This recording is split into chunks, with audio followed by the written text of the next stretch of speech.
The Apex Fusion Network is just getting ready for its mainnet launch. As a part of today's video, I want to break down what exactly we know. I want to speculate a little bit about what we could potentially expect, especially when it comes to Bitcoin OS. And then I want to break down some of their most recent developments as it pertains to their Swiss Foundation and the release of their Telegram mini mobile app.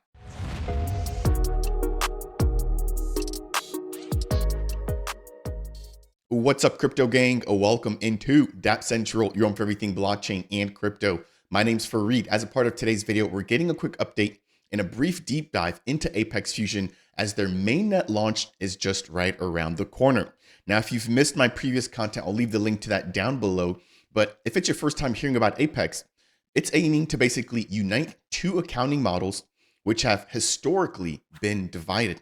So the first is the UTXO model, which Bitcoin, Litecoin, and Cardano use. And then the second is the account-based model, which Ethereum, Polygon, and the Binance Smart Chain use. Now, they're able to do this through what they call the Apex Fusion ecosystem, which is composed of the Prime network, which uses the Ouroboros consensus protocol, which Cardano also uses. And then they have two networks operating on top of that as layer twos. So the first is Vector, and the second is Nexus. So Nexus is for the EVM-based platforms, and then Vector is for the UTXO-based protocols, which they've actually announced quite a few partners already in anticipation of their mainnet launch. So let's talk about some of the most recent updates.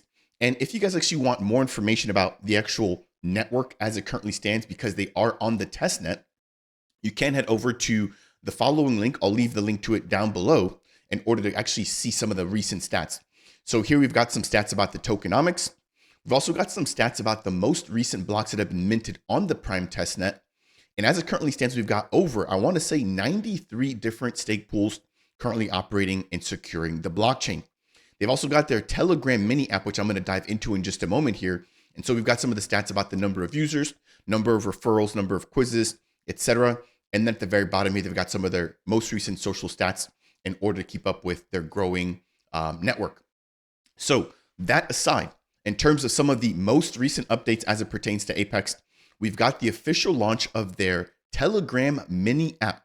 Now, I've actually just gone ahead and downloaded it. Let me see if I can actually pull it up on screen. So there we go. We have the Telegram mini app. I've got my logo there at the very top left-hand corner, and I've got an area where I can learn and earn, and I can earn some points. So right now I've got 0 points. Hopefully by the next update, I've got a couple of more points and some more exciting things to share about my experience about the mini app. But what I like about this is that you earn points by just daily checking in. They've got their quizzes and they've got different quests, right? Or different tasks that you can perform in order to boost your reputation. Now, you might be wondering, what is the actual importance of the Telegram mini app and the reputation score? So let me go ahead and quickly pull this up here. And I shared this not too long ago on the channel, and I'll leave the link to their white paper down below as well. But they basically mentioned the fact that their reputation score, right, will allow for different members within the ecosystem to do various things. Now, how you're able to actually build your reputation is through the following. Number one, by participating in governance. Number two, contributing to the protocol. Number three, by actually holding and staking. Number four, your transaction history. Number five, your decentralized identity or your DID. And then number six, your endorsements. Number seven, your conduct. And then number eight, your ecosystem alignment. Now, a little bit of speculation here solely for me. I personally believe that anybody who's going to be jumping into the Telegram mini app now may potentially also be able to earn a reward when it comes to their airdrop that they mentioned. I want to say when their white paper was released. Now, again, that's straight speculation, but I at least wanted to quickly highlight and mention that there. Now, for anybody who's actually already been in the app, this actually what it looks like once you level up and once you begin to actually build a reputation. So this is coming in here from Cash Pool. Hopefully Cash doesn't mind me sharing this here. But as you guys can see that they've completed 18 quests and they've got a total score there on the right-hand side. So pretty cool to see that, blockchain tech is now being integrated straight within Telegram.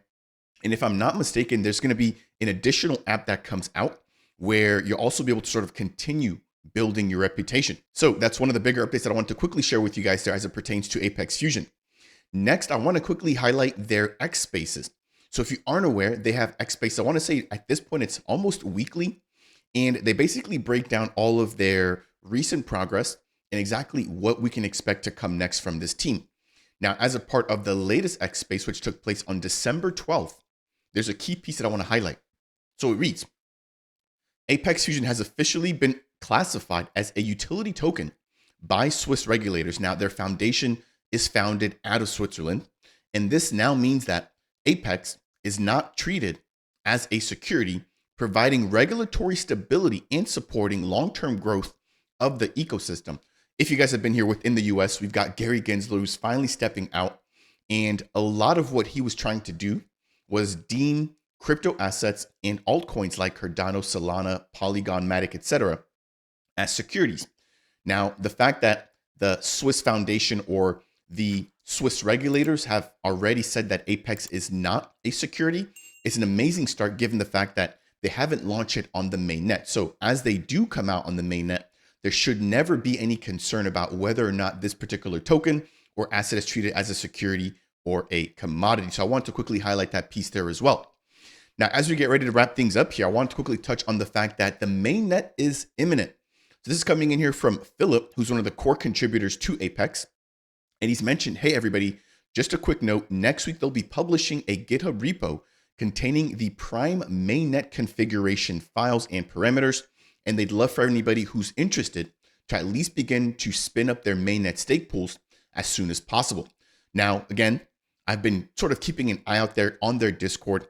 If I'm not mistaken, they'll be rewarding and actually saturating the first 100 SPOs that are on the mainnet and that have also contributed to the testnet. And they're also willing to work alongside any experienced Cardano SPOs as they're getting ready for their mainnet launch.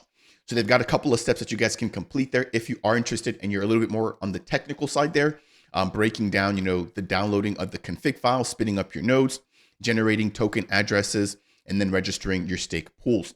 Now, as we get ready to wind things down here, I want to share this interesting graphic here that I received from the Apex team, breaking down the time for finality or the transaction speed between the Prime network and the Vector network. So again, Vector, I believe, is the one that's pointed to handle the UTXO-based ecosystems or the UTXO-based protocols.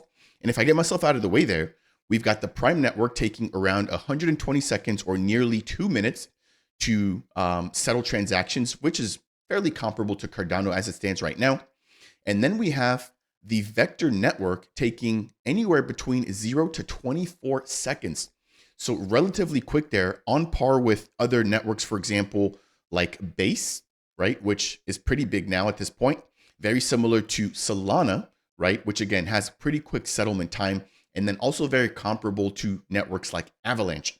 So again, very reassuring to see here. And if you aren't already aware, you can jump on their testnet and you can actually begin to spin up your wallet. And you can actually begin making test transactions as long as you are able to get some Apex from their faucet. So I believe they're working alongside the team from Eternal in terms of wallet support. And then there's another platform called Ethernal, who's also developing an Apex wallet, which will allow for you to obviously interact between the Prime network, which is again that base layer, and then you've got Vector and a Nexus. Okay, I think that's really it there. The very last thing I want to quickly highlight here is the potential integrations or collaboration as it pertains to Bitcoin OS. Now, there's been a lot of talks about Cardano onboarding, Bitcoin users through some sort of DeFi layer. And I've had Adon Diego, who I met and sat down with in Dubai at the Cardano Summit, breaking down that particular process and how that could potentially look. I'll leave the link to that video down below. But in a nutshell, if Apex also has support for UTXO-based platforms or dApps, I don't see why something like Bitcoin OS could not also be used or at least impact the Apex Fusion ecosystem. So again, a little bit of speculation there from my end. There hasn't been anything official from the team released about that, but I did at least want to highlight that that could potentially leak in there. And when I say that, I'm talking about the liquidity, right? From the Bitcoin ecosystem that could leak into Cardano and then subsequently something like Apex Fusion. Now, as it currently stands, again, we're waiting on the mainnet launch. No official dates, but as soon as I'm able to get one, I'll make sure to share that here with you guys. But that'll do it here for today's brief update, breaking down the Telegram mini app, which I've just downloaded myself, and then jumping into what we're actually expecting when it comes to the mainnet launch, the reputation scores, and then their ongoing Twitter spaces. Hopefully you guys have found this particular update to be helpful. If you did, please make sure to smash that thumbs up. I really do appreciate it here as a content creator. If it's your first time stopping by and you want more content like this, breaking down everything going on here within Apex Fusion, consider subscribing. And last but not least, if you have any questions, comments, or concerns, go ahead and leave those down below. That said, and as always, I'll see you guys in the next video.